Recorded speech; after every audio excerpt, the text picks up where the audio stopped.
आज हम ग्रीन के राज्यों के कार्यों के संबंध में विचारों का अध्ययन करेंगे। ग्रीन का क्या था विचार कि राज्य का उद्देश्य नैतिक विकास है, अतः उसके कार्य इसी उद्देश्य से प्रेरित होने चाहिए। ग्रीन के अनुसार राज्य का कार्य मनुष्य का नैतिक उत्थान करके उसे शुभ जीवन को व्यतीत कर सकने योग्य बनाना है। अतः राज्य को ये कार्य करने चाहिए जो इस उद्देश्य की पूर्ति में सहायक हो। नैतिक उत्थान से उसका तात्पर्य व्यक्ति को ऐसी स्थिति में लाना है जिसमें वह स्वयं द्वारा सतर्कतापूर्वक निर्धारित कार्यों को दूसरों के प्रति कर्तव्य की भावना से प्रेरित होकर करे, अर्थात व्यक्ति अपने कर्तव्यों को स्वेच्छा से पालन करे, किसी बाहरी शक्ति के भय से बाध्य होकर नहीं। पार्कर ने क्या कहा है? ग्रीन के राज्य संबंधी विचारों की व्याख्या करते हुए लिखा है, राज्य का अंतिम नैतिक मूल्य होता है और यह एक अत्यंत गौरवपूर्ण सत्य मूल्य है कि यह एक नैतिक प्राणी है जिसे इसके नैतिक उद्देश्य को जीवित रखते हैं। ग्रीन के राज्य की कल्पना एक निरंकुश राज्य का चित्र नहीं है, वह राज्य को बाह्य तथा आंतरिक दोनों दृष्टियों से सीमित मानता है। उसके मत में राज्य के कार्य सकारात्मक तथा नकारात्मक दोनों प्रकार के होने चाहिए। सकारात्मक दृष्टि से वह चाहता है कि राज्य व्यक्ति को वह कार्य करने दे जो कार्य करने योग्य है और इनके करने से जहाँ वह बाधाओं के कारण असमर्थ हो उन बाधाओं को दूर करे, अर्थात राज्यों को बाधाओं के विरुद्ध बाधा बनने की भूमिका का निर्वाह करना चाहिए।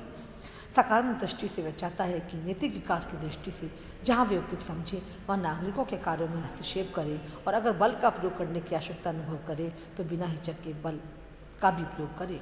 लेकिन राज्य के लिए दोनों प्रकार के कार्यों को करने की व्यवस्था करने के बावजूद ग्रीन का मुख्य जोर निषेधात्मक कार्यों पर है, क्योंकि उसके मत से राज्य अपने सकारात्मक कार्यों के द्वारा व्यक्ति को नैतिक नहीं बना सकता, क्योंकि नैतिकता व्यक्ति के अंतरात्मा का विषय है और वे स्वार्थहीन ढंग से स्वयं अपने ऊपर लगाए गए कर्तव्यों का संपादन है। राज्य का प्रमुख कर्तव्य व्यक्ति के उत्तम व नैतिक जीवन के मार्ग में आने वाली बाधाओं का बाधक बनना है। राज्य का यह कार्य सकारात्मक नहीं है कि वे अपने नागरिकों को अधिक अच्छा बनाए। उसका रचनात्मक नैतिक कार्य उन बाधाओं को दूर करना है जो स्वयं उन्हें अपने आप को अच्छा बनाने से रोकती है। इस प्रकार ग्रीन क्या कहता है? यदि कोई राजदंड के भय से धार्मिक और नैतिक बनता है तो वह केवल ढोंग करता है। सच्ची नैतिकता दिखावे या आडंबर की वस्तु नहीं है। यदि राज्य अपने दंड विधान द्वारा प्रत्यक्ष रूप से नैतिकता को बढ़ाने या फैलाने का प्रयत्न करेगा तो राज्य में भय, आडंबर तथा पाखंड की ही वृद्धि होगी, सच्ची नैतिकता लुप्त हो जाएगी। अतः ग्रीन का क्या विचार है कि राज्य को प्रत्यक्ष या स्पष्ट रूप से ऐसे कार्य नहीं करने चाहिए जो नैतिकता को बढ़ाने में सहायक हो।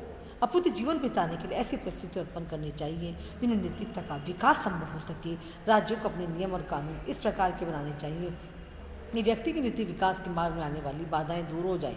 समाज में अनेक ऐसी परिस्थितियां हैं जो व्यक्ति के विकास में बाधा डालती हैं। उदाहरण के लिए अशिक्षा, दरिद्रता, दूषित भूमि व्यवस्था, मद्यपान आदि बातें व्यक्ति के उत्तम तथा नैतिक जीवन के मार्ग में बाधाएं हैं। अतः राज्य का प्रधान कार्य उत्तम जीवन के मार्ग की इन बाधाओं का निवारण करना है।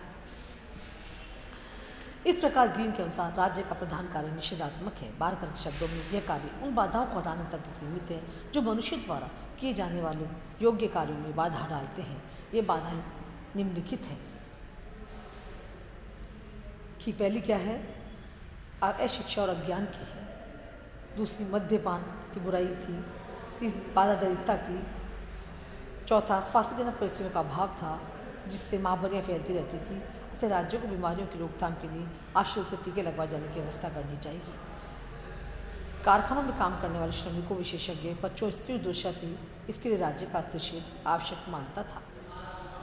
ग्रीन के अनुसार शराब का नशा भी अज्ञान की तरह मनुष्य के नैतिक जीवन में बाधा किया है। राज्यों को मद्य निषेध का कदम उठाया जाना चाहिए। मदिरा के क्रय विक्रय को वर्जित करना चाहिए। अनिवार्य शिक्षा न होने से बच्चे अज्ञानी रहते हैं।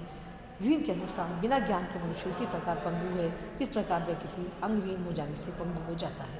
अतः इस बाधा को दूर करने के लिए विद्यालयों की स्थापना करना, प्रारंभिक शिक्षा को अनिवार्य बनाना राज्य का कार्य है। उसने ग्रीन ने का चरम लक्ष्य व्यक्ति और उसका विकास है, राज्य नहीं। इसी प्रकार उसके विचारों में लोक कल्याण का राज्य का विचार सन्निहित है।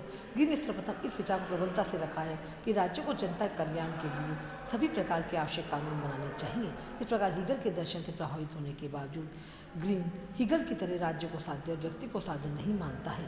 ब्रिटेन में विद्यमान उदारवादी परंपराओं से प्रभावित होकर व्यक्ति को साध्य और राज्य को साधन घोषित करता है और इस दृष्टि से कार्य को उत्साहित करता है।